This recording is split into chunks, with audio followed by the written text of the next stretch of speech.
حضرت ابو ہریرہ رضی اللہ عنہ روایت کرتے ہیں کہ رسولullah صلی اللہ علیہ وسلم نے فرمایا، کیا تم سمجھتے ہو کہ میرا منہ ادھر قبلہ کی طرف ہے؟ اللہ کی قسم تمہارا رکوع اور تمہارا خشوع مجھ سے کچھ چھپا ہوا نہیں ہے، میں تمہیں اپنے پیچھے سے بھی دیکھتا رہتا ہوں۔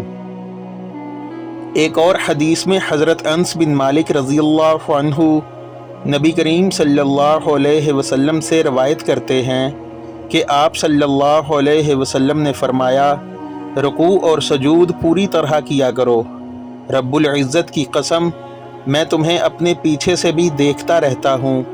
یا اس طرح کہا کہ جب تم رکوع کرتے ہو اور سجدہ کرتے ہو تو میں تمہیں اپنی پیٹھ کے پیچھے سے دیکھتا رہتا ہوں۔